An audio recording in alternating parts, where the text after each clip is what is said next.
Hey class, today we're going to be talking about area of composite shapes. So I just wanted to discuss strategies for calculating area of composite shapes. First of all, composite shapes are irregular shapes, however, they have some recognizable shapes within it. So the first strategy would be to divide the shape into shapes that you recognize. And then two, calculate the area of the shapes separately.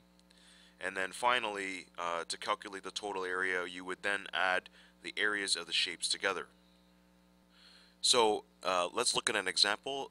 So the first example is from page 12, number 1A. So we have an irregular shape or a composite shape, like I said. You want to decide, how can we cut this up a little bit, or how can we divide this? Well, how about we divide it like this, and I have shape number 1 and shape number 2 here. So now, again, step number 2 now, calculate the area of shape 1, and it's a rectangle, right? So length times width. The length is 6, the width is 2, and you get 12 square units. Now I want to calculate the area of the second shape, and again it's length times width. It equals 2 times 2, and this is 4 square units. And now you can calculate total area equals 12 plus 4 is equal to 16 square units.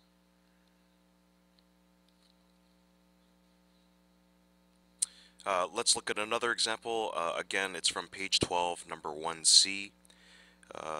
Again, the key was let's break this up into two shapes. So this shape is a trapezoid, and this shape is a rectangle. And if you go back to yesterday's lesson, I attached the formula sheet for all the different shapes. So the area of shape number 1 is equal to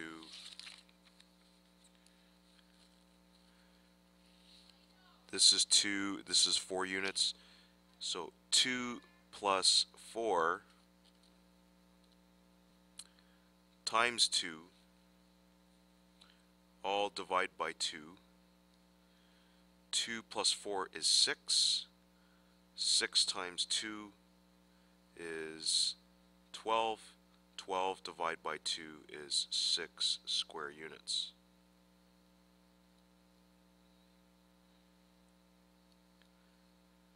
Okay. Then I want to find the area of number 2. And it's a rectangle, length times width.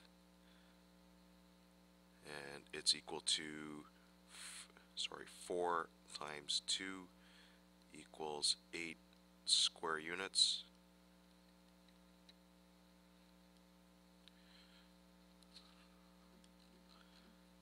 And total area equals 6 plus 8 equals 14 square units. Sorry, I forgot, I should have mentioned up here, this shape number 1 is called a trapezoid. So when you have a trapezoid shape like this, they do a few things. They label this as A, and they label this as B, and they label this as the height. And the area is equal to A plus B times the height, all divided by 2. That's where I got all this information from. The last example I want to talk about is a little bit different. The other two examples, we were adding the two different shapes, but this one is going to be a little bit different. I have something that almost looks like a rectangle. Like if I were to complete this rectangle, I can do this, and now I have a full rectangle. But this part of the shape is not part of the rectangle. Like, I don't want this. Pretend that this is open space. Okay, so in order to do this, I could say that the total area is equal to the area of the rectangle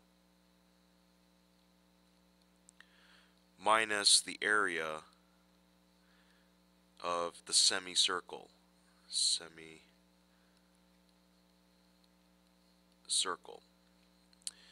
Okay, so now I need to find the areas of these two things. So the area of the rectangle is length times width.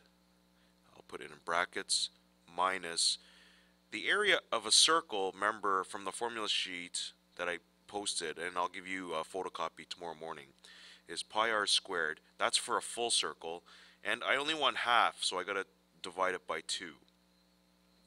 Okay, and let's further do the calculations. So length is, so this is 13 times 9.2 minus pi.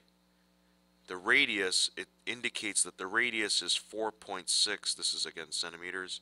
So 4.6 squared, all divide by 2. And this number is 119.6 minus 33.2. And the final answer is 86.4 centimeters squared. Okay, so this concludes the lesson for today, much shorter than the yesterday's video. Again, please make your own notes and summarize some of the key ideas, like the strategies, and this idea where sometimes we have to subtract shapes as opposed to adding shapes. And then come to tomorrow's class with some questions if you still are a little bit unclear as to how to calculate area of composite shapes. Have a good evening.